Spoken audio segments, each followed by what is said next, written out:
நீர்வழி பாதை அப்படின்னு கேள்விப்பட்டிருக்கீங்களாங்க? இங்க வந்து இத ஃபெரின்னு சொல்றாங்க. இது என்னன்னா 2 ஹைவேவ ஒண்ணு சேர்க்குது. ஹைவே 87யும் சவுத் ஹைவே ஐஹெச் அப்படின்னு சொல்ற ஐஹெச்-10 அப்படிங்கிற 2 அ ஹைவேவ ஒண்ணு சேர்க்குது. இதை வந்து பிரிட்ஜ் மாரி பண்றாங்கங்க. நம்ம ஊர்லலாம் வந்து அ ஒரு 2 இடத்த இணைக்கிறதுக்கு பிரிட்ஜ் போட்டு அது மேல ஏறி போவோம். இங்க காரு, பஸ்ஸு, லாரி, பைக் எதுனாலும் இதில அந்த போட்ல ஏறிக்கலாம். இது ஒரு போட்டு. இந்த போட்ல வந்து நம்ப 1/2 மணி நேரம் ட்ராவல் பண்ணலாம். நல்லா வந்து நம்ம லாங் ட்ராவல் போம்போது இந்த போட்ல ஒரு 1/2 மணி நேரம் ரிலாக்ஸ் பண்ணும்போது ரொம்ப மைண்டுக்கும் ஃப்ரெஷ்ஷா இருக்கும்.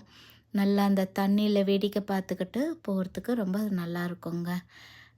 ரொம்ப சிறப்பான ஒரு விஷயம். கவர்மெண்ட் இது வந்து இலவசமா டெக்சாஸ் கவர்மெண்ட் இலவசமா செஞ்சு குடுக்குறாங்க. நல்ல ஒரு என்டர்டெயின்மெண்ட்டான ஒரு பிளேஸுங்க.